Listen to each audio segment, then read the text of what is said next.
serve you well. The Green Blossom is a consumable that increases your stamina recovery speed by 40 points per second and lasts for 1 minute per use. The effects of the Green Blossom also stack with the Chloranthy Ring, Grasscrest Shield and Mask of the Child, making you a stamina recovery machine. Green Blossoms can be obtained from the Crestfallen Merchant in Sen's Fortress for 1000 souls, and from Marvelous Chester in the DLC for 1200 souls apiece. There is also a 15 to 25% chance that they will drop from the Red Frog Rays located in the Darkroot Garden. Enemies in Dark Souls have the ability to inflict damage over time effects on you, such as poison, toxic and bleed, and as such these debuffs have counters to help the player out. The Purple Moss Clump is a consumable that removes poison bleed up and cures the poison status effect. They can be purchased from the Female Undead Merchant for 500 souls. The Blooming Purple Moss Clump removes both poison and toxic buildup and cures both status effects, making it much more useful than the standard Purple Moss Clump. They can be purchased from the Female Undead Merchant for 1000 souls, from Marvelous Chester for 1500 souls. The Blood Red Moss Clump removes bleed buildup and can be purchased from the Female Undead Merchant for 300 souls. All three moss clumps can be obtained as drops from enemies such as Ents in Darkroot Garden and the Treant Gardeners in the Royal Wood. In addition to this, both the Purple Moss and Blooming Purple Moss can also be obtained as drops from Vagrants and the Blowdart Snipers in Blighttown. And talking of Blighttown, this Poison Swamp will test you, and I highly recommend stocking up on as many Purple Moss and Blooming Purple Moss clumps as you can prior to entering this area of the game. The Purging Stone is probably the one consumable item that every player wishes that they had but don't. It is the best insurance policy that I can advise you to take out. This handy item reduces curse buildup and breaks the curse that you will inevitably find yourself under.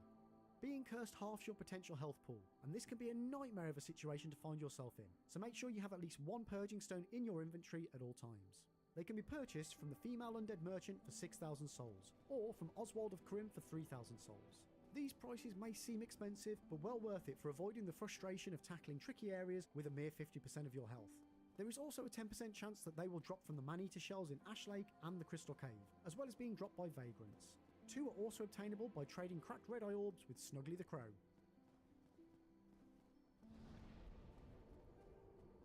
If permanently imbuing your weapons with elemental damage is either too costly or too much of a commitment, then fear not. Dark Souls offers you the ability to temporarily add lightning, fire or poison damage to your standard weapons with a variety of pine resin consumables. The gold pine resin will add 150 lightning damage to your right hand weapon for 60 seconds. 3 of these can be found in a chest in the Undead Burg, near the first crossbow sniper. A limited amount of 3 can be purchased from Domhnall of Xena for 1000 souls each, and 5 can be purchased from Elizabeth for 1000 souls each in the DLC. They can also be obtained as drops from defeating enemies such as Vagrants, and both the small and large mushroom people. The charcoal pine resin will add 80 fire damage to your right hand weapon for 60 seconds. An unlimited amount of these can be purchased from the Female Undead Merchant for 500 souls each, and can also be dropped by Vagrants when defeated. Finally, the rotten pine resin will give your right hand weapon the ability to deal 30 poison buildup for 1 minute. Once your enemy is inflicted with poison, the rotten pine resin deals 3 damage per second for 3 minutes, dealing 540 damage. The rotten pine resin can only be acquired by purchasing from the Female Undead Merchant for 1000 souls apiece. I love utilising pine resins as certain enemies and bosses are extremely weak to certain elemental damages, so it's always worthwhile keeping a good stash of these in case you find yourself up against a particularly tricky enemy. The Alluring Skull is a throwable consumable that attracts certain enemies to the area it lands at. While the effect only lasts for around 5 seconds, it can be extremely useful at distracting your enemies long enough to sneak past them or perform a critical attack, and in cases such as the Fangboar, goad them into walking into fire and just killing themselves. Alluring Skulls can be purchased from the Female Undead Merchant for 500 souls each, or from Marvelous Chester in the DLC's Royal Woods for 800 souls each. And one can also be found just above the Armoured Fangboar in the Undead Parish. While unfortunately bosses are not weak-minded enough to be fooled by such tactics, there are a whole host of enemies in the game that are susceptible to our trickery, such as Hollows, Boulder Knights, Berenite Knights, Blowdart Snipers, and also many an NPC / mini-boss such as Havel the Rock, Lautrec of Carim, and many more. The Lloyd's Talisman is a consumable item that prevents enemies and other players from using their Estus Flask for 25 seconds. It can also be used on enemy mimics, causing them to fall back to sleep, allowing you to then collect its item without being attacked. But bear in mind, the mimic will wake up again after 25 seconds. These can be purchased from the Undead Merchant for 500 souls, or from Marvelous Chester in the DLC for 800 souls each. You can also obtain 4 at the start of the game, as they are located in a chest below the lift in Firelink Shrine. The Lloyd's Talisman is one of those items that you hopefully won't need, but having a handful on your person in case you encounter a rogue mimic can come in very handy. And for now, that's it. I hope this checklist of items will serve you well as you venture across the lands of Lordran. Let me know in the comment section below which items you find the most useful, and let me know if there's anything you use a lot that I haven't even mentioned. As always, thanks for watching. Make sure to like and subscribe for more Dark Souls content.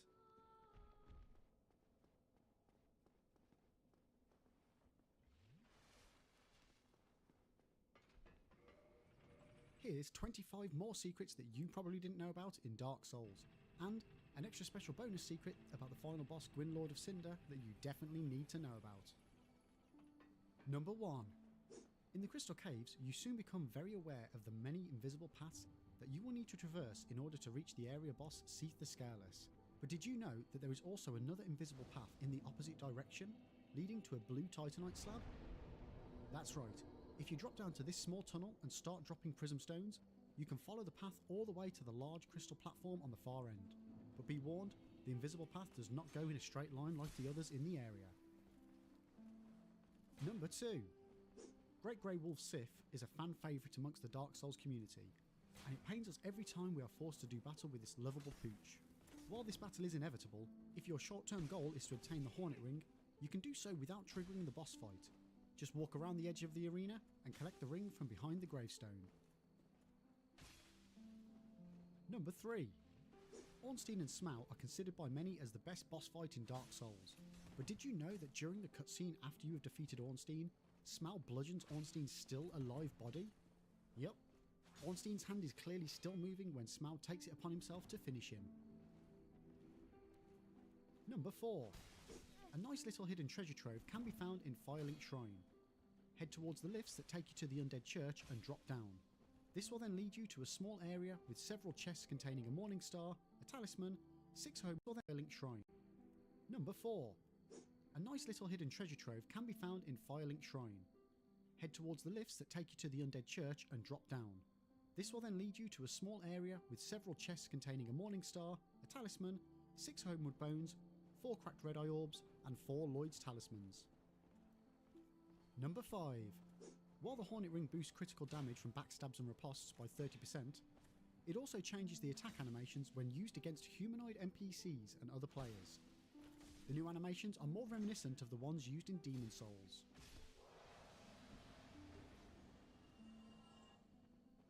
Number 6. In the midst of taking on or running away from a mimic chest, have you ever noticed that those chompy teeth are actually human fingers? Creepy. Number 7. There are 2 ways of determining if a chest is indeed a trove of delicious treasure or just another opportunity to get gobbled up by a mimic. If you look closely at the chests, mimics will have a slight breathing animation.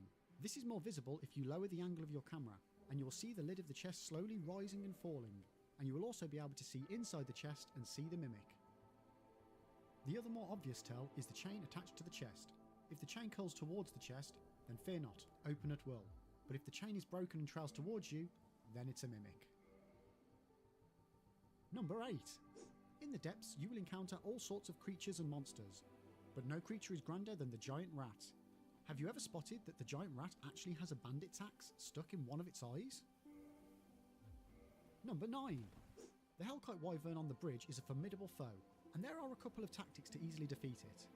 Did you know that if you have the Master Key and head to the Valley of the Drakes prior to going to the Undead Burg, then you can access the bridge where the Wyvern normally patrols, and it won't be there.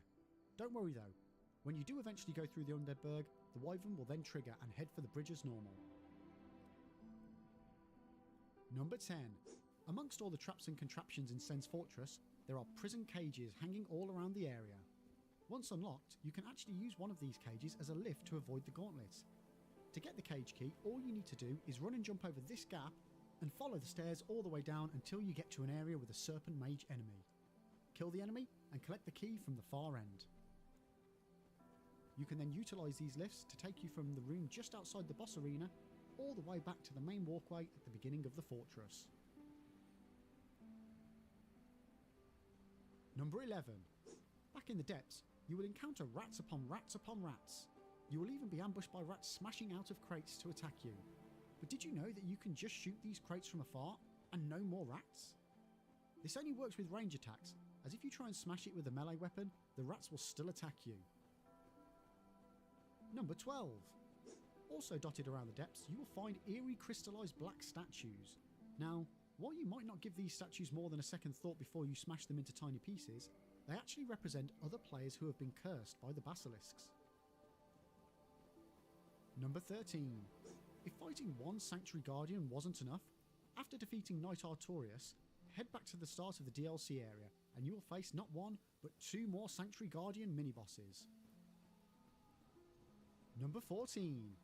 The Mushroom Child is a smaller version of the Mushroom Parent, which can be found in both Darkroot Garden and the Great Hollow. Did you know that if you attack a Mushroom Child, then it will run away and head straight to its Mushroom Parent for protection? Number 15. At the top of the Undead Church, you will enter your first double boss arena. But have you ever taken a second to admire the view before you trigger the boss fight? If you have, you'll have noticed the Bell Gargoyles perched upon the Bell Tower. And if you try to shoot them with a bow and arrow, they even bleed. Number 16. Back to the depths again, and to our friends the Basilisks. This creature will spew a fog of mist that will curse you, kill you, and then leave you with half your health until you next use a Purging Stone. Have you ever noticed that those bright orange things on its head aren't its eyes? That's right. Just above its mouth, if you look very closely, you will see 2 tiny eyes. Number 17. After defeating the 4 kings, providing you haven't already spoken to King Seeker Framt, Karth the Primordial Serpent will appear at the 4 Kings bonfire. If you answer yes to his question, you will then be able to join the Dark Wraith Covenant and obtain the Dark Hand, a weapon that allows you to perform humanity-absorbing attacks. Number 18. For most, Pinwheel is arguably the easiest boss in Dark Souls, so for most of you, you probably slapped him a handful of times and the fight was over in around 10 seconds. However, if you do take the fight a little slower, then when Pinwheel reaches 30% health, he will enter a phase 2 of sorts and will conjure 8 servants all at the same time. This is quite a sight if you have never allowed Pinwheel to live long at this point. Number 19. In Lost Izalith, in between the Bed of Chaos and the Demon Titanite guarding the bridge, there is a hidden area where you can fall through the floor into a subterranean poison pit. In this area, you will find several Chaos Eater enemies who can be herded very easily into the square holes in the floor. Once this is done, you can explore the area and bag yourself plenty of goodies, including a red Titanite chunk, 2 green Titanite shards, a soul of a brave warrior, and most importantly, a red Titanite slab. Number 20. In the Undead Parish, one of the first mini-bosses you face is the Fang Boar, an imposing oversized boar plated almost entirely in steel armour. Did you know that you can actually parry the boar's attacks? I say parry, it's more swiping the boar to the side, but once you get the hang of it, it's very satisfying to do. Number 21. While the main weakness of the Fang Boar is its unarmoured derriere, you can also trigger a unique animation if you attempt to do a plunging attack from the walkway above. Number 22. This strategy for the Fang Boar is a little convoluted and will take a lot of luck and willpower, but it is possible to kill the Fang Boar by dropping the portcullis down onto it. Using an alluring skull to coerce the piggy to stop under the gate is easier said than done, but once in position, drop the gate and it will kill the Fang Boar instantly. Number 23. Beyond the Dark Moon Tomb bonfire, you will find Dark Sun Gwyndolin, an optional boss that will lure you down a never-ending corridor until one of you perishes. Did you know that the corridor isn't actually endless? That's right. If you manage to dodge attack after attack and just keep running for about 10 minutes, you will eventually get to the end of the corridor. Number 24. In the very depths of Sen's Fortress, locked in a cage is Big Hat Logan, an advanced magic user who will teach you additional spells if rescued. In order to do this, you'll have to rotate the boulder machine so that the boulder rolls down the path and crashes through the wall at the bottom, opening up access to this hidden area. Once you have done this, you can use either the Master Key I'm or glad the I had Cage the Key bonfire. to unlock Big Hat Logan's cage But I missed and walking release him. He will then travel to Firelink Shrine, where you can talk to him and buy advanced spells providing your intelligence stat is 15 or higher. Number 25. Manus, Father of the Abyss, is a phenomenal end-boss to the DLC of Dark Souls. But did you know that you can literally kill him with a bow and arrow, and you don't even need to enter his arena? Nice. That's right, it's time for some boss cheese. pop on the Hawk Ring and head to Manus' arena. Alright, what was it? Just before the fog gate, on the right hand side, is a hole in the ground. Look down into this hole and you will see Manus' many glowing red eyes. In order to do this, you will need a bow with 50 range, but not a great bow, as these won't be able to aim low enough. You'll also need plenty of feather arrows. These travel further and lose less of their damage over long distances. You will need to aim from the hip, as trying to zoom in won't allow you to look down far enough to hit Manus. It will take a bit of trial and error, but you will want to aim for just below the rock at the top of the hole. For this attempt, it took around 400 feather arrows to take him down. As Manus is a really epic end boss for the DLC, I really wouldn't recommend using this cheese for your first playthrough, but it's definitely one to try out on subsequent runs. Bonus secret. And finally, for our extra special bonus secret, what better way to end the video than with the final boss of the game, Gwyn, Lord of Cinder. Dark Souls is renowned for its epic soundtracks, and the plim plim plon of Gwyn's boss fight music carries far and wide. But did you know that Gwyn is Welsh for white? And the entire score of music for Gwyn's boss fight is played on only the white keys of the piano? Don't believe me?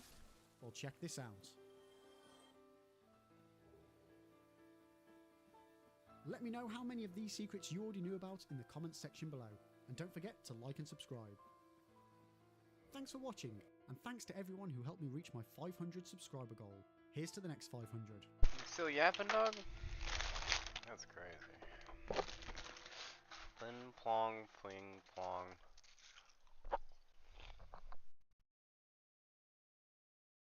Here are 25 secrets you probably missed in Dark Souls, and one bonus secret that you definitely need to know about. Number 1. In the Duke's Archives, when you first encounter Seath the Scaleless, did you know that you can actually go back through the fog gate after you have already entered the boss arena? That's right, you can literally nope right out of there. And you can do this as many times as you want. Do you know of any other boss rooms where you can do this? Number 2. In the Darkroot Gardens, in the area with all the Great Stone Knights just before the Moonlight Butterfly boss fight, as you enter the area, in the right hand corner there is a tree blocking a hidden path. All you need to do is attack and kill the tree, and you will be able to follow a path to a secret area containing Frog Ray enemies and the Wolf Ring, which when equipped will increase your poise by 40. Number 3. Amongst the wonky suspended walkways and structures in Blighttown, there is a giant elevator wheel that enables you to safely traverse from the top to the bottom of this deadly poison swamp. But have you ever wondered what is powering this giant contraption? Well, it turns out it's this dog. Who knew? Number 4. After you've acquired the orange charred ring by defeating the centipede demon, if you equip it, it will change your kick attack so that it now does a small amount of fire damage to your enemies. Number 5. Right at the far end of Ash Lake, at the Path of the Dragon Covenant, did you note that if you chop off the Everlasting Dragon's tail, it will drop the Dragon Greatsword? And better yet, this won't even cause any aggression with the Dragon Covenant NPC, so you can continue to use the Covenant without the need to absolve your sins from Oswald of Karim. Number 6. When running through Ash Lake, at a certain point, the Black Hydra mini-boss will launch itself out of the water and fly straight over the land and dive into the water on the opposite side. Number 7. Hidden in the very top crystal of the Golden Crystal Golems, did you know that you can actually see the NPCs imprisoned within them? In Darkroot Basin, in the area behind the Hydra, you will find a Golden Crystal Golem containing the Dusk of Ulasil. And also, in the area between the Duke's Archives and the Crystal Caves, you will find another Golden Crystal Golem containing Sigmir of Katarina. Number 8. In the Valley of the Drakes, if you accidentally, or purposely, awaken the sleeping drake, fear not, you may pass safely without having to get your feet covered in molten vomit. On the back wall, there is a camouflage ramp that will safely let you bypass the danger zone. Number 9. Have you ever heard bells ringing while wandering around the undead church? Well, this just means that another player has defeated the Bell Gargoyles and rang the bell in their own world. Number 10. You can kill the Capra Demon boss without entering the fog gate. All you need to do is stand exactly here outside the boss arena, aim your bow at this point on the top of the wall, and then throw black fire bombs. They will fly over the wall and hit the Capra Demon. You will eventually kill the boss, but you will need to reposition after each volley of around 5 bombs, as your character moves slightly forward with every bomb you throw. Number 11. In the painted world of Ariamis, when you kill an engorged zombie, it creates a toxin cloud that will damage you with toxin buildup. But if you kill them with fire, this completely prevents the toxin cloud from happening. Number 12. You can skip the Ceaseless Discharge fight altogether by very carefully taking this treacherous path across the lava lake. But be warned, you will need high vitality, a whole bunch of Estus flasks, and a special kind of crazy just to achieve it. Number 13. If speedrunning strats for skipping Ceaseless Discharge aren't your cup of tea, then you can very easily cheese the boss instead. All you need to do is run and collect the armor set off the plinth by the boss, then run straight back to the fog gate. Wait here for the boss to come to you, it will slam its hand, claw thing on the floor, and then all you have to do is attack it a few times and the boss will simply fall down the lava fall. Number 14. Don't you just hate it when you get grabbed by an enemy, especially a mimic chest? Well, did you know that if you quickly alternate between tapping your left button and right button repeatedly, you'll get released quicker from the grab and take less damage? Number 15. Moonlight Butterfly might be one of, if not the easiest bosses in Dark Souls to defeat. And because of this, you may not have stopped to just look at it in all its beauty. Well, if you have, you may have noticed that when the boss lands, it isn't just giving you an opportunity to whack it one. It is eating the vegetation on the wall and very slowly healing itself. Number 16. In Lost Izalith, you will face off against the Centipede Demon, a large bug-like creature whose arms and tail are their very own living centipedes. Did you know that if you cut off the tail, it will then remain in the arena and start attacking you? Not only this, but if you wait long enough, the Centipede Demon will regrow its tail. And you can do this up to 5 times, with all 5 tails chasing you around the boss arena. Number 17. If you remove the Covenant of Artorias ring after you have already landed in the Abyss, you will trigger this unique death animation. Then, upon respawning, you will also receive a unique message saying, "You were taken by the Abyss." Number 18. If you enter the Dark Sun Gwyndolin's boss room as a White Phantom, you will trigger an additional cutscene of you entering the Fog Gate. Number 19. If you save Sif in the Chasm of the Abyss before you fight her in Darkroot Gardens, then when you do enter her boss arena, you will trigger an alternate cutscene where Sif will approach you menacingly, knocking you down, and then recognising your scent. Her expression will change, and she will howl at the moon, then reluctantly pick up her greatsword, ready to battle.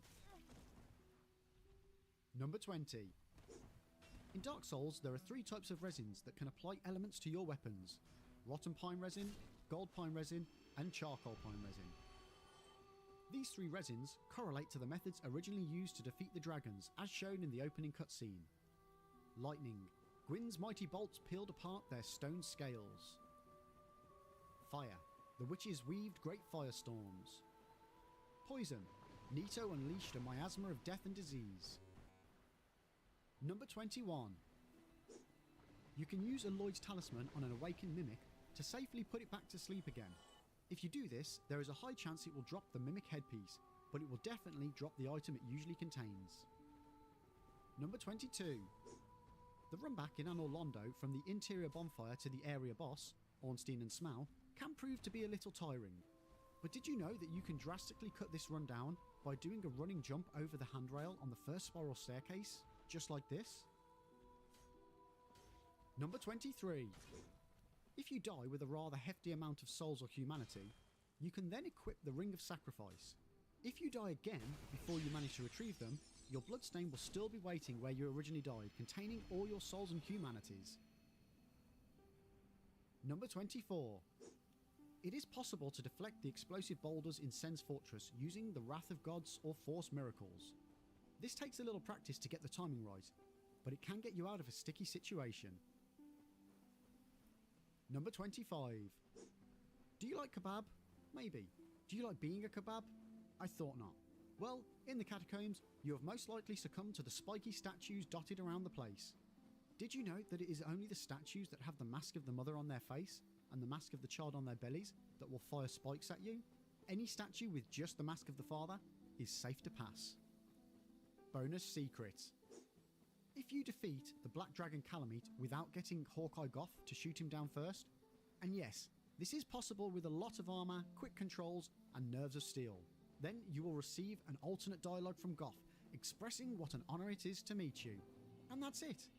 Let me know how many of these secrets you already knew about in the comments section below. Thanks for watching.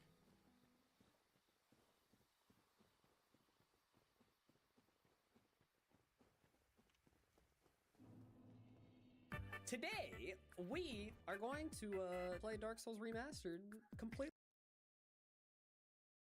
Here are 25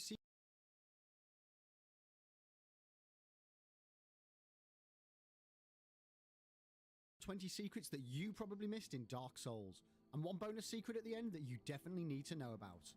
But before we get started, don't forget to like and subscribe and ring that bell to make sure you don't miss out on even more Dark Souls content. Number 1. To kick things off, let's head on over to our cell in the Undead Asylum. And to be honest, there's not much in terms of amenities, but at least they gave our hollowed friend a pot to poop in. Number 2. Oscar of Astora plays a key part at the beginning of our Dark Souls journey, and not much is known about this kind knight who gives us our freedom. One thing we are pretty certain about though, is that just prior to our final if you want to absolutely decimate your enemies throughout the lands of Lordran, then having a magic weapon at your side will spell the path to victory.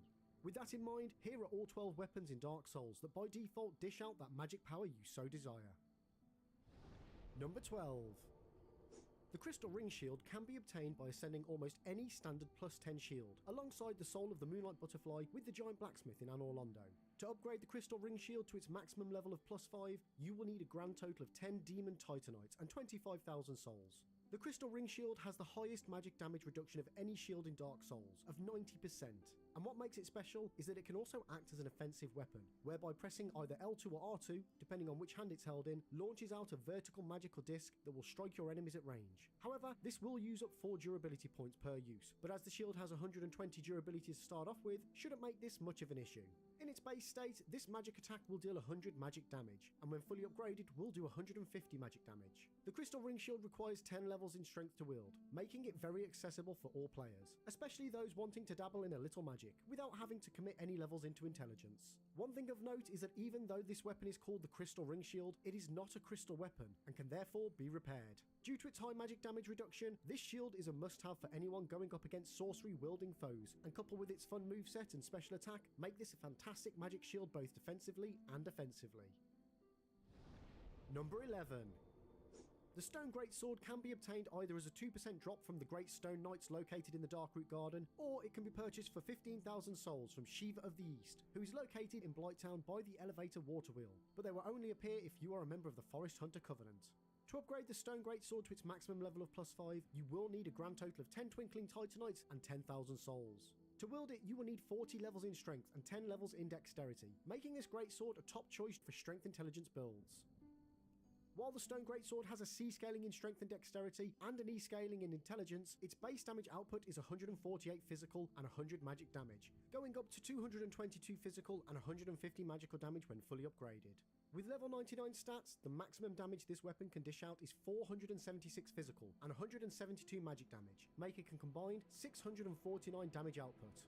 While this makes the Stone Greatsword the second lowest for magic damage alone, when combined with its physical damage output makes it the third highest combined damage output weapon on this list. On top of this, the Stone Greatsword has a nifty special attack. Performing a two-handed heavy unleashes a spell that will slow down most enemies within a close vicinity. However, this does come at the cost of 200 durability, and while your weapon does have 800 total durability, this will get eaten away pretty quickly. Overall, the Stone Greatsword is an extremely underrated greatsword. Granted, yes, it weighs almost as much as a tank, but having the ability to slow down your enemies massively helps to counter the slower swings it performs, and any enemy you do make contact with will surely meet a very, very quick end. Number 10. Astora's Straight Sword can be obtained in the Valley of the Drakes, lying on the floor just in front of the Undead Dragon. If you chose the Master Key as your starting gift, then the Astora Straight Sword can be obtained almost immediately upon arriving at Firelink Shrine, by taking the lift down to New Londo Ruins and back up to the Valley of the Drakes.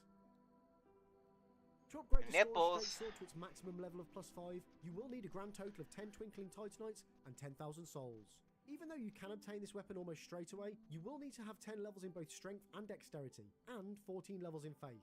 This makes it a perfect early game weapon for anyone who chooses the Cleric starter class, but for all other classes you will need to invest some levels.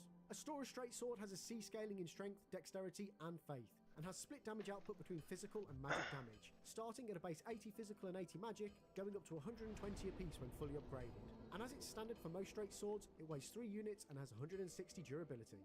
With level 99 stats, it is possible to get a maximum damage of 242 physical and 181 magic damage, making a combined 423 damage, which while decent, is still amongst the bottom 4 for both magical and combined damage output on this list. One bonus of the Astora Straight Sword is that it has a 120 Divine Auxiliary effect. This makes it so that you are able to kill the skeletons in the Catacombs and the Tomb of the Giants without the need to kill their necromancers first, as it prevents them from reanimating. Astora Straight Sword is possibly the perfect starter weapon for faith builds wanting to dish out some magic damage, and it's a must-have for anyone wanting to take on the Catacombs prior to obtaining the Divine Ember, with little or no investment in faith. Number 9. The Dark Moon Bow can be obtained by ascending any standard +10 bow with the Soul of Gwyndolin at the Giant Blacksmith in Anor Londo. To upgrade the bow to its maximum level of +5, you will need a total of 10 Demon Titanites and 25,000 souls. The Dark Moon Bow is the only bow in Dark Souls that scales with faith, albeit a descaling, plus an E-scaling in strength and descaling in dexterity. In its base state, it will deal 85 physical damage and 85 magic damage, and when fully upgraded, it will do 127 physical damage and 127 magical damage. With level 99 stats, the Dark Moon Bow has the potential to deal 191 physical and 191 magic damage, making a combined 382 damage output. To wield the bow, you will need 7 levels in strength, 16 in dexterity, and 16 in faith. Plus, as it states in the item description, it's most impressive with moonlight arrows. So make sure you put the right ones in your quiver to get the most out of this bow. Overall, the Dark Moon Bow generally outperforms other bows upgraded down the Divine or Occult path, and as it is classified as a short bow, it has a much quicker rate of fire. Number 8. The Titanite Catchpole can only be obtained as a 10% rare drop from the Titanite Demons, but as luck would have it, there is one respawning Titanite Demon in the Lost Izalith shortcut that you can use for farming this weapon. To upgrade the Titanite Catchpole to its maximum level of +5, you will need a grand total of 10 Twinkling Titanites and 10,000 souls. In its base state, it will deal 125 physical damage and 145 magic damage, going up to 187 physical and 217 magic damage output when fully upgraded. With level 99 stats, the Titanite Catchpole has the potential to unleash 318 physical and 304 magic damage, making a combined 623 damage output. To wield it, you will need to have 16 levels in strength and 14 in dexterity, and it has a descaling across strength, dexterity, and intelligence. The Titanite Catchpole has a unique special attack, whereby you jump into the air and strike down onto the floor, knocking back your enemies. This weapon is extremely fun to wield, and if you are lucky enough to obtain one in the Undead Parish, it can absolutely destroy the early game, and due to its low stat requirements, makes it super accessible for anyone wanting to dish out some magic damage, without having a build focused around faith or intelligence. Number 7. Velka's Rapier can be obtained in the Painted World of Ariamis. Just head up the stairs in the annex, and once at the top, you will find a boarded up doorway on your right. Break this down, and you will find Velka's Rapier on the body at the end of the path. To upgrade Velka's Rapier to its maximum level of +5, you will need a grand total of 10 Twinkling Titanites and 10,000 souls. In its base state, it will deal 62 physical and 104 magic damage, going up to 93 physical and 156 magic damage when fully maxed out. With level 99 stats, Velka's Rapier will deal 146 physical and 307 magic damage, making a combined total of 454 damage output. To wield it, you will need 8 levels in strength, 16 in dexterity, and 16 levels in intelligence. And given that this weapon is only available from the halfway point of the game, most intelligence dex builds will have well exceeded these requirements. Plus, they won't go wasted as Velka's Rapier has an E scaling in strength, C in dex, and B scaling in intelligence. In addition to all this, Velka's Rapier has a 110 Occult Auxiliary effect. This means that you will do an additional 10% damage to certain gods and their followers, such as the Black Knight, Silver Knight, Paladin Leroy, Dragonslayer Ornstein, Darksun Gwyndolin, and Gwyn, Lord of Cinder. On top of all this, as Velka's Rapier is a thrusting sword, it has a hidden critical multiplier, causing it to potentially deal well over 1,000 damage when performing a critical attack. Even though Velka's Rapier is at the bottom half of my list on both magic damage and overall combined damage, due to its quick moveset, relatively low requirements, B intelligence scaling, Occult Auxiliary effect, and its critical multiplier absolutely make this weapon a must-try for any intelligence dex builds, and I can guarantee you that you will love this weapon. Before we move on to the next one, if you are enjoying the video, don't forget to like and subscribe, and ring that bell to make sure you don't miss out on even more Dark Souls content. I'm so late. I'm so late. The present axe can either be purchased from Patches the Hyena in Firelink Shrine for 10,000 souls, or will be dropped by him when killed. To upgrade the Crescent Axe to its maximum level of +5, you will need a grand total of 10 Twinkling Titanites and 10,000 souls. In its base state, it will deal 115 physical and 115 magic damage, and when fully upgraded, goes up to 172 physical and 172 magic damage output. With level 99 stats, it will do 250 physical and 313 magic damage, with a combined damage output of 564. It has a D scaling in strength and dexterity, and B scaling in faith, and while this isn't the best, it is a solid choice for any strength faith builds. In addition to this, it also has a 120 Divine Auxiliary effect, allowing it to kill skeletons without the need to kill their necromancers first. And as it's obtainable by killing patches next to the hidden second bonfire in the catacombs, could come in very handy for tackling the rest of that area. Number 5. The Channeler's Trident is possibly the most difficult weapon to obtain in Dark Souls, as it only has a 1% chance to drop from the channelers located in the Undead Parish, Depths, and the Duke's Archives. Unfortunately, only the channelers in the Duke's Archives respawn, so that's where you will have to do any farming if you don't drop lucky on the first try. To upgrade the Channeler's Trident to its maximum level of +5, you will need a grand total of 10 Twinkling Titanites and 10,000 souls. In its base state, it will do 70 physical and 115 magic damage, going up to 105 physical and 172 magic damage. At level 99 stats, it can achieve 174 physical and 324 magic damage, with a combined damage output of 498.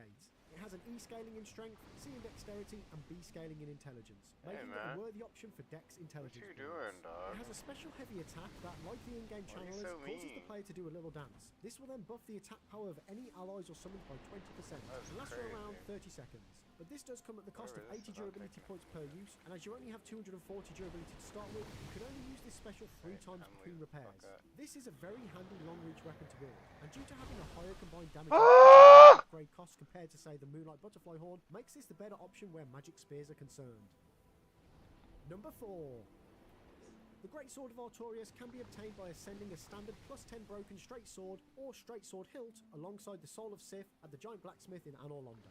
To upgrade the Great Sword of Artorias to its maximum level of +5, you will need a total of 10 Demon Titanites and 25,000 souls. In its base state, it deals 120 physical and 85 magic damage, and when fully upgraded will do 180 physical and 127 magic damage. And as it has a C scaling in both strength and dexterity, and a B scaling in both intelligence and faith, at level 99 stats, it has the potential to unleash 378 physical and 344 magic damage, making a combined damage output of 722, the second highest combined damage output on this list. In addition to this, it also has a 140 divine damage modifier, and a passive 20% damage modifier against Servants of the Abyss, which includes Dark Wraiths, the Four Kings, and Kirk, Knight of Thorns, making it a great choice when traversing the lower New Londo ruins and the catacombs. However, in order to wield the Great Sword of Artorias, you will need 24 levels in strength, 18 in dexterity, 20 in intelligence, and 20 in faith. Given this large spread of required stats in order to wield the Great Sword of Artorias, it does make it extremely difficult for any builds to justify speccing for this weapon. But that being said, this is an extremely epic weapon to wield, and as it utilises broad slashes, slow, brutal, strong attacks, and is extremely satisfying to stagger your enemies with, makes this a weapon that you just have to try. Number 3.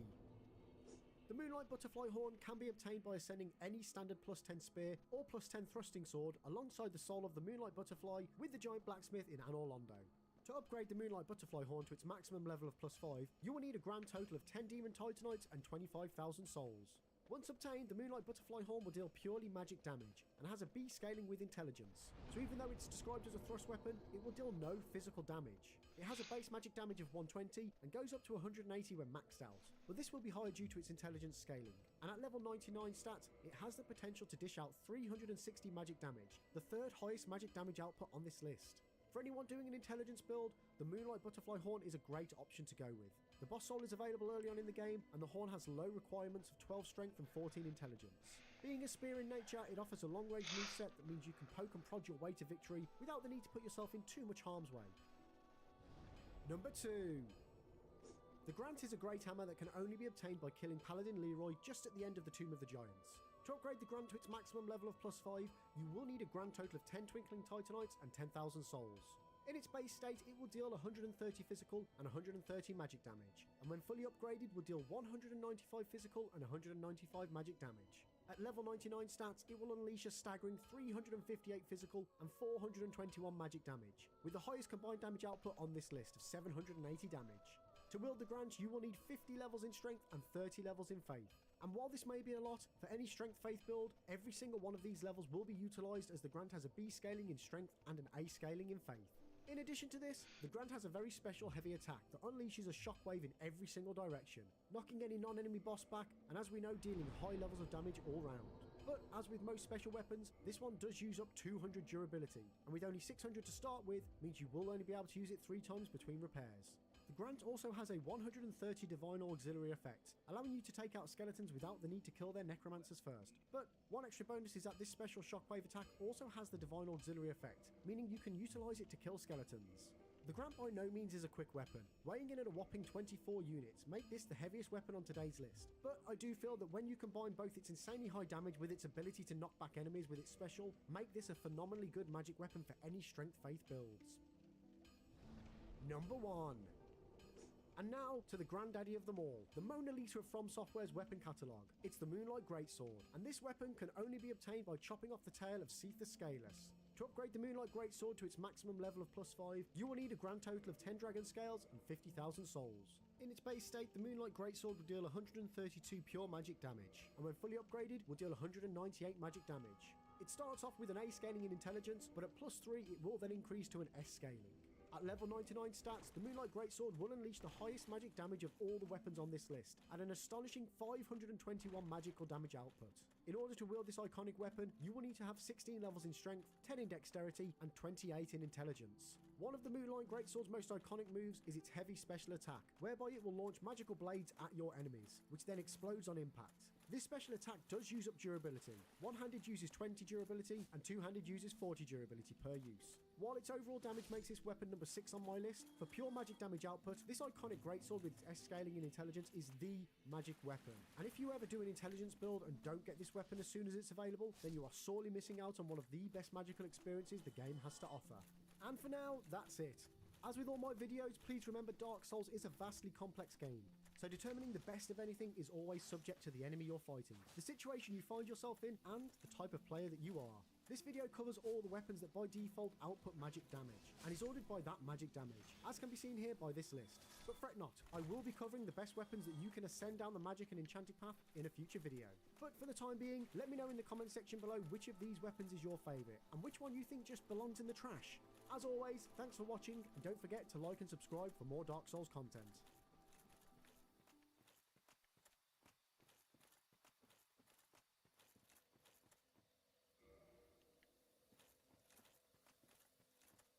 Dark Souls that you definitely need to know about if you fancy traversing the lands of Lordran in record time. But before we get started, don't forget to like and subscribe and ring that bell.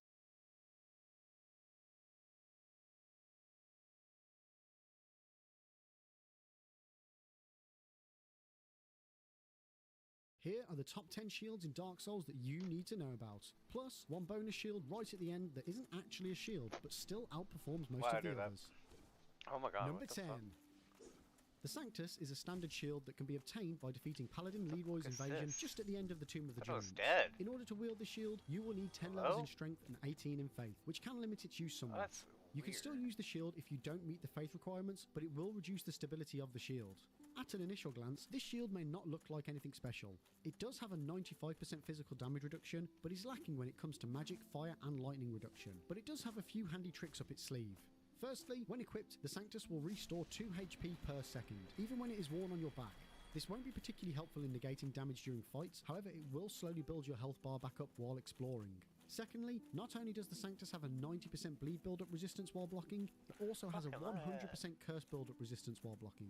Compared to the other standard shields, it does have very high durability at 410, as opposed to the usual average of 250, making it very unlikely to break. The base stability for the Sanctus is 51, going up to 63 when fully maxed out, which is around the average for all the shields in Dark Souls. And finally, the Sanctus weighs 3 units, which is just below average for the other standard shields. Overall, this shield is extremely useful for any bleed or curse fights, and for any occasions where you'll be exploring and want to build back up some life without using any Estus flasks. Number 9. The Grasscrest shield is one of my personal go-to shields, as it can be obtained extremely early on in the game, and is located at the bottom of the Darkroot Garden, near to the Black Knight wielding a halberd. The Grasscrest shield only requires 10 levels in strength, meaning that all but 2 starter classes can wield this shield from the get-go, and those remaining 2 classes only need to add 1 additional level if they wish to use it, making the shield very accessible early on. This shield has a very OP ability in that it will increase your stamina regen by 10 points per second, which is around 22.5% of your base stamina regen.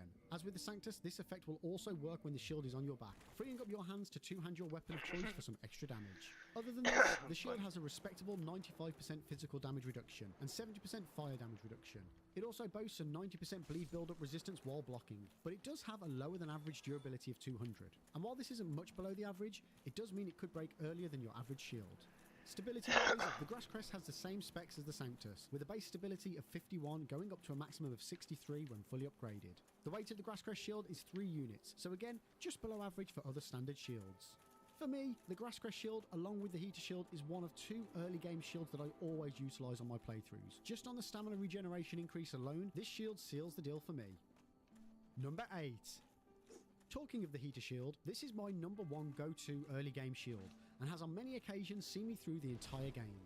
The Heater shield comes as standard for anyone choosing the Warrior class, but can also be purchased from the Undead Merchant in the Undead Burg for 1,000 souls. What makes this shield stand out for me is not only is it the lightest 100% physical damage reduction shield, rocking in at 2 weight units, but it is also the only 100% physical damage reduction shield with a fast parry animation speed, making this shield the perfect companion for anyone who likes to bat off enemy attacks. The Heater shield only requires 8 points in strength to wield, meaning it can be used by every starter class from extremely early on in the game. As the name implies, the Heater shield also has a respectable 70% fire damage reduction, making it especially useful for some of the game's earlier bosses, such as the Bell Gargoyles and the Chaos Witch Quelaag. Having a base stability of 55 and top end of 68 makes the Heater shield slightly above average for its class, and with 250 durability puts this shield on par with its counterparts. All in all, the Heater shield is a fantastic shield for the first half of the game, and with it having the fast parry animation also makes it extremely useful for new players getting used to the parry mechanic, and still having the higher defense compared to the smaller shields. Before we move on to the next one, if you are enjoying the video, don't forget to like and subscribe, and ring that bell to make sure you don't miss out on even more Dark Souls content. Number 7. Talking of parrying, next up is the Target Shield, which is one of only 2 shields along with the parry daggers that have the special parry animation speed. All weapons usually have 6 frame parry window, but these 3 have 8 frames, plus an increased 19 frame recovery window, making this the perfect shield for those trying to learn how to parry. However, with this super safe parry does come some drawbacks. As this is a small shield, it does only have 150 durability, which to be fair is around average for small shields. The base regular stability is 45, going up to 56 when maxed out. To wield the Target Shield, you only need 8 levels in strength and 11 levels in dexterity, meaning with a few additional points in dexterity, most players will be able to utilise this shield from very early in the game. The Target Shield comes as standard for anyone that picks the Thief starter class. It can also be found on a body inside a small room in the lower Undead Burg, just before the Capra Demon boss fight. Additionally, there is also a 1% chance it will drop from an Undead Assassin, also known as the Hollow Thief, located in the lower Undead Burg. Number 6. The Effigy Shield is a standard shield that sports the highest cumulative damage reduction out of all the small and standard shields. Not only that, but it also has the highest lightning damage reduction of any shield in the entire game, at a shocking 90%. It is one of the heavier small shields, weighing in at 3 units, but this is nothing in the grand scheme of things. The Effigy Shield is found on a corpse in Tomb of the Giants, on a path close to the second bonfire. The plateau with the 2 skeleton beasts and a skeleton archer has a slope leading down. Take a right to find a corpse with the shield on. In order to wield this shield, you will need 10 levels in strength and 16 in faith. And as with the Sanctus, this shield can be used without the faith requirement, but the stability will be reduced. With 180 durability, this small shield is above average of its counterparts, so will last a little bit longer before it will potentially break. Coupling a 90% physical damage reduction and 90% lightning damage reduction, this shield is the perfect choice when dealing with the Anor Londo Bell Gargoyles, Ornstein and Smaug, and even the Sanctuary Guardians in the DLC. Number 5. Click if you're dirty. The Crystal Ring Shield, along with Havel's Great Shield, take the top spot for having the highest magical damage reduction of 90%. Not only that, but this shield has a unique attack that replaces its parry, whereby pressing the L2 or R2, depending on which hand it's in, launches out a vertical magical disc that will strike your enemies at range. One downside to this special attack is that it will use up 4 durability points, and as the shield only has 120 to start off with, you will need to make sure you don't get too trigger happy. On the plus side, the Crystal Ring Shield only requires 10 levels in strength to wield, making it very accessible for all players, especially those wanting to dabble in a little magic without having to commit any levels into intelligence. In order to obtain the Crystal Ring Shield, you will need to make a plus 10 small shield and ascend it with the soul of the Moonlight Butterfly with the Giant Blacksmith in Anor Londo, meaning that you won't be able to access this weapon until you reach the midway point of the game. This shield, while relatively low in stability, is a must-have for dealing with any magic foes. Plus, having the ability to launch magic discs at your enemies is just too hard to say no to. Number 4. The Black Knight shield is the number 1 fire damage reduction shield in Dark Souls, with a scorching 95% fire damage reduction, alongside a 100% physical damage reduction, makes this a top choice for the majority of the game. When the shield is maxed out, its stability is on par with most great shields at 74 stability. As it weighs 6 units, it is the heaviest standard shield in the game, but compared to the great shields, it is a big weight save, and it has the standard 250 durability of the other standard shields. Obtaining this shield can be tricky though, as there is only a 5% drop rate when you kill any of the Black Knights located throughout the game. To wield the Black Knight shield, you will need to have 16 points in strength, so pretty easy to achieve, especially for strength builds, who will well exceed this stat in no time. Not only is the Black Knight shield extremely effective against physical and fire enemies, it looks pretty cool too. Number 3. The Crystal Shield is an extremely underrated shield. It blocks 100% of poison, toxin and bleed, and has 100% physical damage reduction, along with 60% magic, 80% fire and 80% lightning damage reduction. Couple this with 250 durability and 60 stability, makes this shield a solid choice for any scenario that you may face. The only drawbacks with the Crystal Shield is the fact that it can't be repaired or upgraded, but as you can purchase it from Domhnall of Xena for 4,000 souls as often as you want, you just need to make sure you always have a spare in case you accidentally lose track of how much durability is remaining. One other slight with the Crystal Shield is that it cannot be used to parry, and instead has a bash attack like most great shields. Overall, the Crystal Shield does have a couple of drawbacks, but for the most part, it is a fantastic shield that will see you right. Plus, as it only requires 14 levels in strength, this makes it easily accessible for most players and builds. Number 2. The Great Shield of Artorias is a beast of a great shield, weighing in at 16 units. It will provide you with 100% build-up reduction from bleed, poison, toxic, and even curses. On top of that, you get 100% physical damage reduction and 80% fire damage reduction too. But on the flip side, it will only reduce magic damage by 50% and lightning damage by 40%. In order to wield, you will need a hefty 34 levels in strength, but you do get a great shield that has a whopping 600 durability and 88 stability, the highest stability of any non-crystal shield in the entire game. As with most great shields, you are unable to perform a parry, but can bash into your enemies to stagger them. In order to obtain the Great Shield of Artorias, you will need to get a plus 10 shield and ascend it with the Soul of Sif at the Giant Blacksmith in Anor Londo. If you are willing to put the points into strength, this is a must-have shield, and will see you right in pretty much every scenario in Dark Souls. Number 1. We couldn't exactly have a list of the top 10 shields in Dark Souls and not mention the granddaddy of them all, the Havel Great Shield. This shield weighs a hefty 26 units and has the second highest durability of all the shields in Dark Souls at 500, only outdone by the Great Shield of Artorias with 600 durability. So like the Artorias shield, you really won't have to ever worry about it breaking. And couple this with 84 stability will mean that this shield can withstand almost any barrage of attacks that your enemies have in store for you. Being such a chonker of a shield does mean you will need 50 levels in your strength stat to wield it. The Havel shield has a very special ability, and if you press the left trigger and right trigger, then it will trigger a stone skin buff that lasts for 30 seconds. This buff will increase your poise and appears to make enemies stagger when they hit you. The only downside of this special is that it does consume 300 of your shield's 500 durability, meaning you will only be able to unleash this handy move once between repairs. The Havel shield has some of the highest damage reductions of all the shields, with 100 physical damage reduction, 90 magic damage reduction, which is the highest in the game alongside the Crystal Ring shield, 80 fire and 80 lightning damage reduction, making this shield an almost impenetrable barrier against any attack. It can be obtained from a chest located in Anor Londo, in the basement behind the illusory wall in the fireplace, alongside the full Havel armor set and weapon. How I'm getting The Havel Great 20k Shield is not only souls. iconic, but it does exactly what you would expect from such an over-the-top honker-chonking great shield. And other than its heavy weight, which can be easily countered with the Havel ring, has 0 negatives, making this one of, if not the greatest shield in the entire game. Special bonus.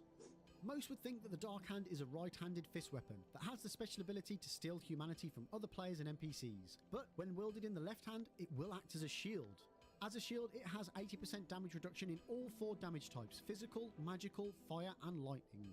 As it only weighs half a unit, this makes it as light as the small leather shield, which is the lightest shield in the entire game. This does come with a drawback though, as the Dark Hand does only have 30 stability, making it the worst for this stat on my list. However, fear not, as the Dark Hand does have 999 durability, making it nigh on unbreakable. If facts and numbers aren't the be-all and end-all, then the Dark Hand still has you covered, as not only does this weapon have a great special, it also has a really cool unique parry animation, and if this alone doesn't sell this to you as a shield, I don't know what will. The Dark Hand can be obtained from Karth when joining the Dark Wraith Covenant, or it can be found as a rare 1% drop when killing the Dark Wraith enemies. The Dark Hand is not only a very well-rounded small shield alternative, it could be argued that this is the best shield in the game. It has the highest durability available, solid damage reduction stats across the board, and is hidden when not actively blocking, helping to offset its very low stability negative. This shield just radiates cool, and perfectly encapsulates the essence of Dark Souls as a whole. And for now, that's it. Let me know in the comment section below what your favourite shields are. And as always, thanks for watching. Don't forget to like and subscribe for more Dark Souls content.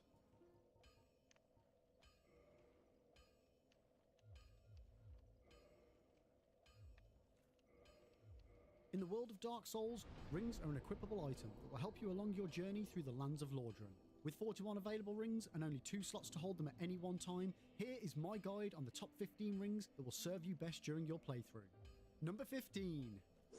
The Ring of Sacrifice, when equipped, acts as a temporary safety net for your souls and humanity, and means you will lose nothing upon death. However, it can only be used once and will break when you die.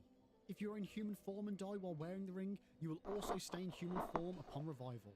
The ring will also protect any unretrieved bloodstain, and will still be available to retrieve after you have been revived. This is extremely handy if you need to retrieve a bloodstain from a particularly tricky area and you're not certain you will be able to escape from it. There are 4 ways to obtain this ring. One can be obtained from a corpse at the bottom of the aqueduct. That's how to get. I get it. I get it. I get it. A second can how be the fuck obtained do from I the do painted wall multiplayer? In the, how? No, wait. Let me do it right here. Count to. What the hell?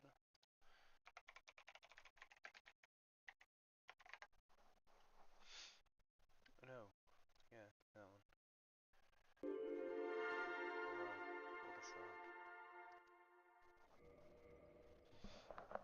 Okay, I did it.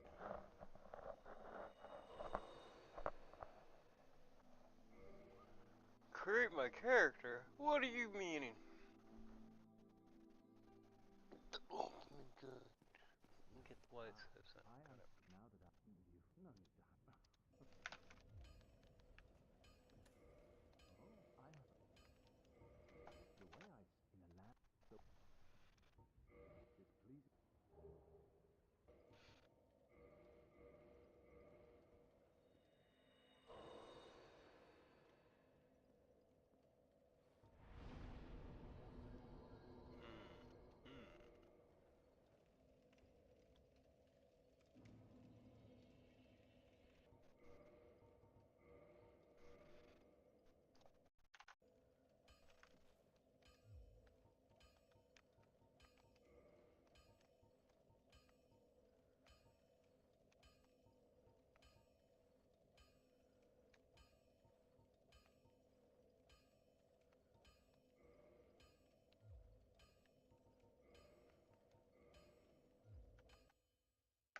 walk around and see if I can get the pump somewhere.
Oh, what the fuck? Being summoned? That's crazy. Holy shit. Fucking Solaire, hello? What up, dog?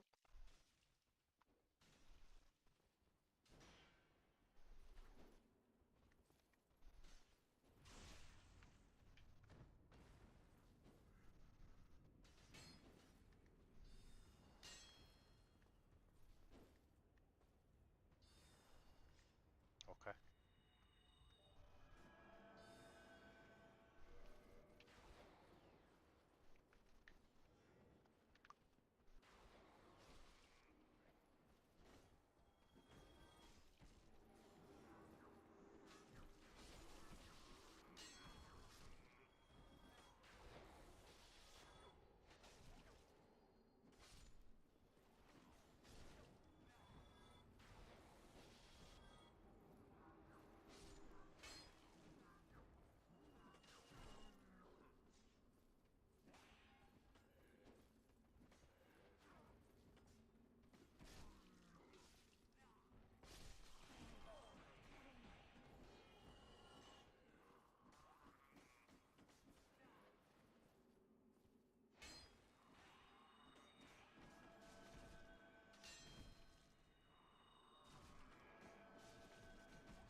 The game glitched out, dog. Sorry. I'm sorry, I didn't know. Fuck.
You guys get a cutscene and I don't? That's shitty.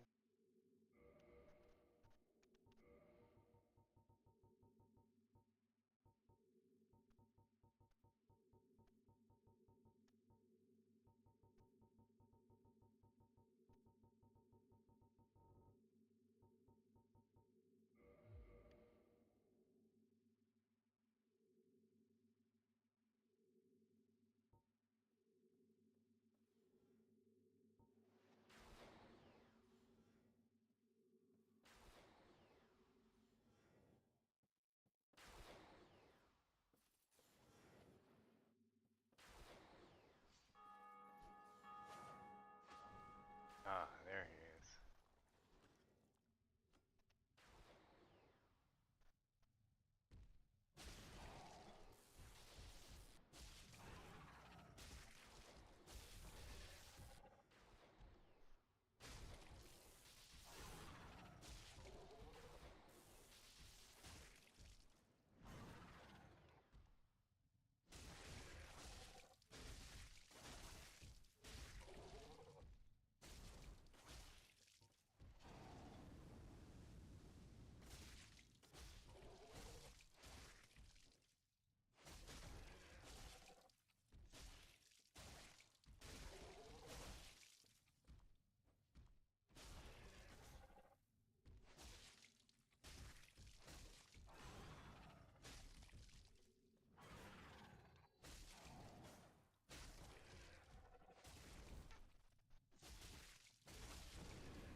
Nice. That was fun. I want to do that again.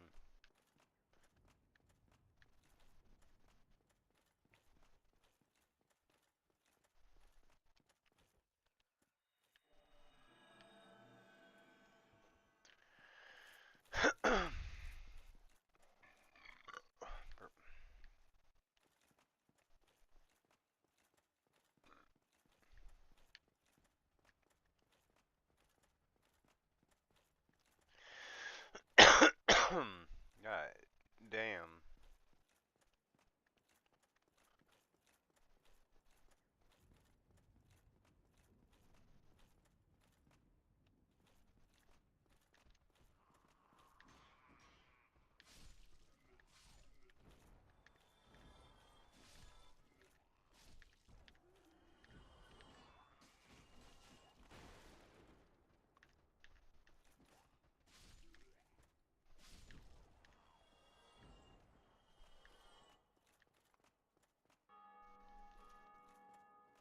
It was that guy I just helped. And that's him ringing the bell.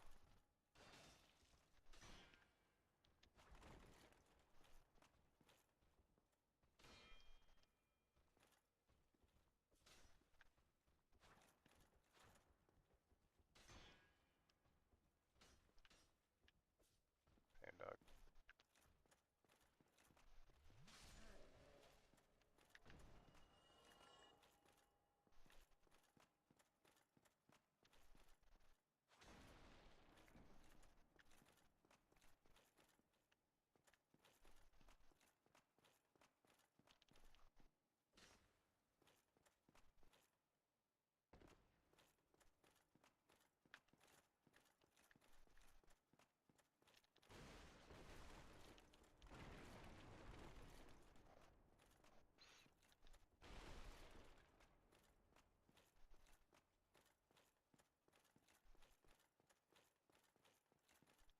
Hell yeah. Dog, praise the fucking sun.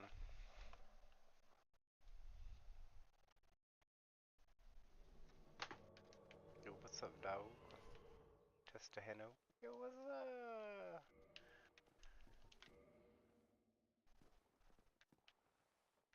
Let's go, bro. Yes.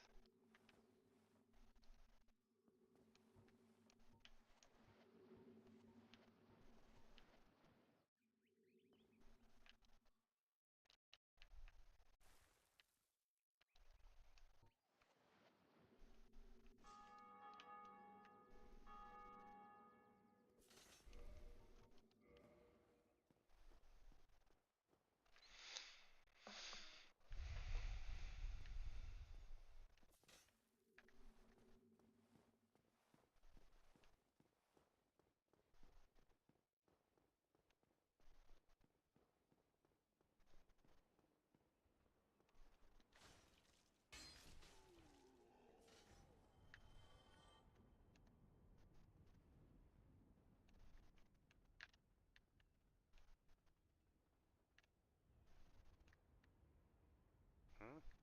Where did he go? What are you doing?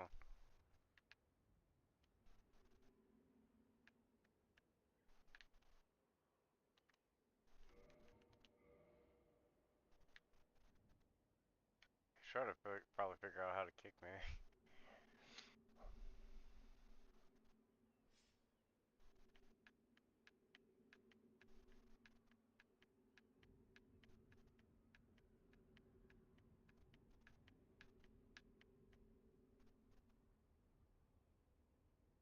Dog, I need souls. Come on, let's go.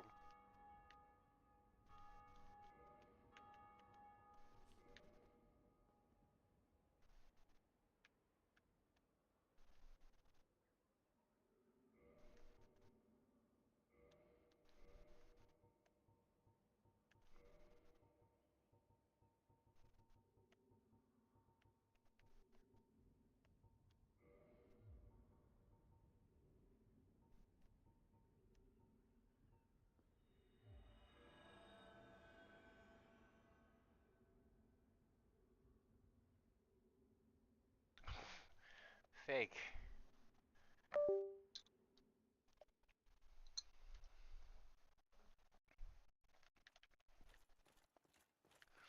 Don't fucking summon people then, dog. Why did he summon me in the fucking first place? Is he special needs or some shit? Oh no.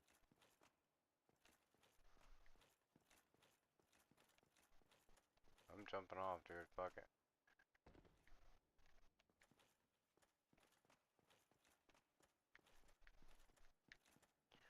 I'm be needing them souls, dog.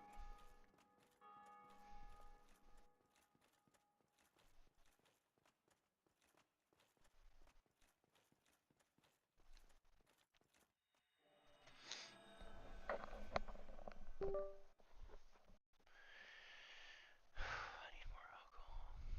Alcohol.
When he says that, it really makes me want to hit him.